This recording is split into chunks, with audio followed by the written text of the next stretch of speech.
دکھ کے معاملے میں بھی اور سکھ کے معاملے میں بھی ہر پہلو میں یہ رسم کا شکار ہے، رواج کا شکار ہے۔ اب اس بیٹے نے کیا کیا، ایک دن آرام سے کہا ابا جان اماں جان یہ جو آپ لوگ کر رہے ہیں، آپ نے مجھے پڑھنے بھیجا، اب میں آپ کو یہ مجھے سمجھ نہیں آتا، جو میں نے پڑھا وہ اور ہے، جو آپ کر رہے ہیں وہ اور ہے۔ ماں باپ نے کہا ایسے دن واسطے تم پڑھن بھیجا ہے، ایسے دن واسطے تم پڑھن بھیجا ہے، یعنی تو پڑھ کے سب تو پہلا فتویٰ ہی، اب تو بیچارہ کھانس جاتا۔ اپنے ہی بہن بھائیوں کے ہاتھوں، ماں باپ کے ہاتھوں وہ کیا ہوتا ہے، مجبور۔ کیوں؟ وہ پڑھا لکھا ہوتا ہے، اسے پتا ہے میں نے حکمت کے ساتھ چلنا ہے۔ باپ کے سامنے آواز بلند ہوئی تو بیڑا خراب، ماں کے سامنے آواز اونچی نیچی ہوئی بہن بھائیوں کے ساتھ ہو گئی۔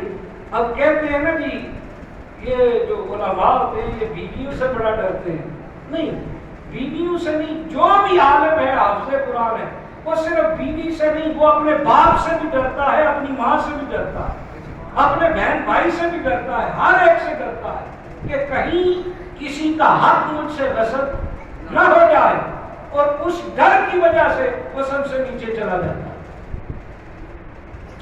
ہم ہر معاملے میں اپنی ذات، اپنا فہم، اپنی انا، اپنے رسم و رواج، اپنے معاملات کے کہتی ہیں۔ اب دعا پہ دیکھ لیں، چونکہ موضوع دعا ہے، وقت کم ہے، دعا کو دیکھ لیں۔ اچھا جی 3 دن وہ کیا کہتے ہیں جی کہاں بیٹھنا ہے، گھر پہ کسی کھلی جگہ پہ بیٹھ جاتے ہیں، یا دھارا تو وہاں پہ بیٹھ جاتے ہیں، کسی حویلی پہ بیٹھ جاتے ہیں۔ اب وہ جو بیٹھنے کا عمل ہے 3 دن کا، اس کا ٹائٹل کیا ہے؟ دعا۔ کس لیے بیٹھے ہیں جی؟ بولیے نا کس لیے؟ یہاں جمع ہے تو کس لیے؟ لیکن کتنے دعا کے لیے آتے ہیں اور کتنے رسم و رواج نبھانے آتے ہیں، یہ غلط چیک ہے۔ اگر دعا کے لیے آ بھی گئے تو دعا کا انداز وہ تو نہیں ہوتا جو ہم دیکھتے ہیں۔ وہاں پہ دعا کے نام پہ کیا ہوتا ہے؟ دعا کے نام پہ ہر طرح کی لغویات بھی ہوتی ہیں، ہر طرح، ٹھیک ہے آپ نے پورا دن گزارنا ہے، لیکن کم از کم جب ایک شخص کہتا ہے کہ کیا کریں گے، دعا کریں، اس لمحے کا تو حیا کرنا چاہیے کہ نہیں کرنا چاہیے؟ اس وقت بھی کسی کے منہ میں لڑی، کسی کے آگے اخبار، کسی کا کان اور کسی کا منہ، کسی کا ایک ہاتھ اٹھا ہوا اور ایک یہاں پہ، کسی کا ایسے ہے، کسی نے ایسے رکھے ہوئے ہیں، اور یہ کیا ہو رہی ہے؟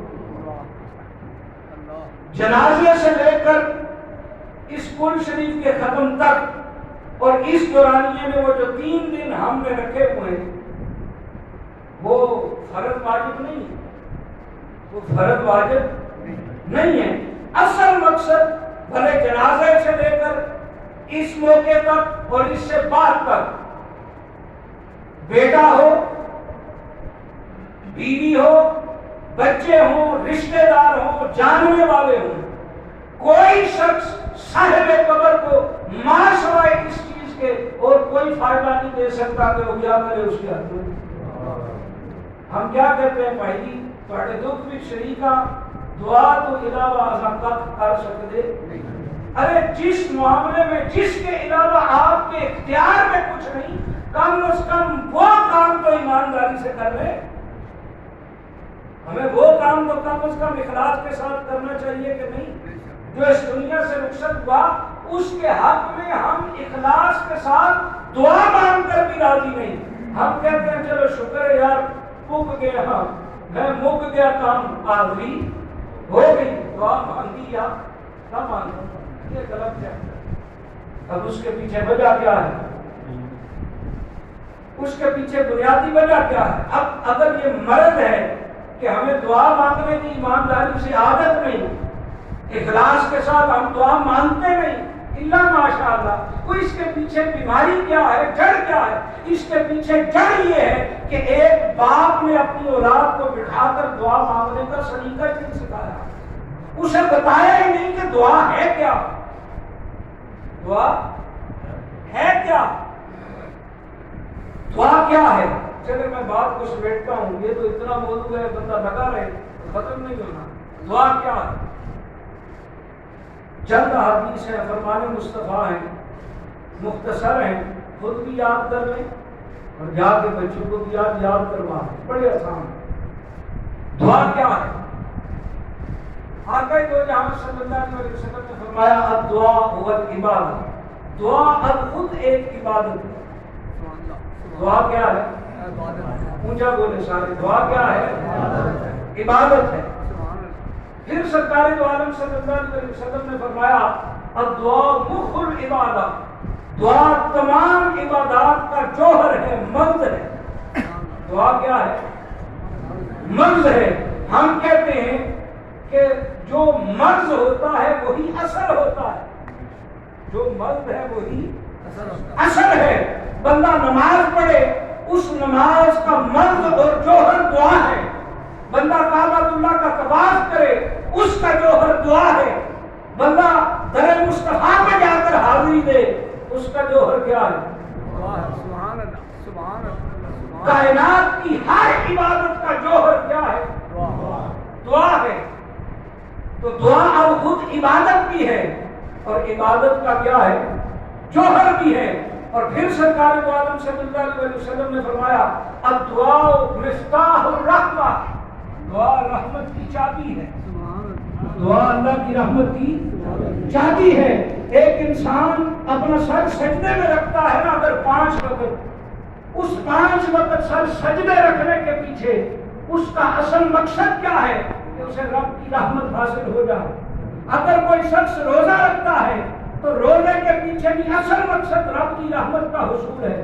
اگر کوئی شخص پیسہ خرچ کر کے یہاں سے سفر کر کے کعبۃ اللہ پہنچتا ہے، حجر اسود کا بوسہ دیتا ہے، طواف کرتا ہے، صفا مروا کرتا ہے، شیطان کو کنکریاں مارتا ہے، منا ہے، مزدلفہ ہے، در مصطفیٰ ہے، اس کے پیچھے اصل مقصد یہ ہے کہ اسے رب کی رحمت حاصل ہو جائے۔ اگر کوئی انسان صدقہ کرتا ہے، خیرات کرتا ہے، ذکر کرتا ہے، اذکار کرتا ہے، کلمہ طیب پڑھتا ہے، جو بھی کام کرتا ہے اس کے پیچھے اصل یہ ہے ہر بندہ پریشان ہے، مصیبت کے اندر ہے، پریشانی میں ہے، دکھ میں ہے، فکر میں ہے، جو کچھ بھی ہے وہ چاہتا یہ ہے کہ اسے رب کی رحمت کیا ہو جائے؟ حاصل۔ تو سرکار دو عالم صلی اللہ علیہ وسلم نے فرمایا جس رب کی رحمت کے تم متلاشی ہو، اس رحمت کے دروازے کی کھولنے کی کنجی کا نام دعا ہے۔ سبحان اللہ، سبحان اللہ۔ کیا ہے؟ دعا ہے۔ پھر سرکار دو عالم صلی اللہ علیہ وسلم نے ارشاد فرمایا الدعاء سلاح المؤمن، دعا مومن کا ہتھیار ہے۔ دعا مومن کا کیا ہے؟ زندگی ہے نا، زندگی، یہ زندگی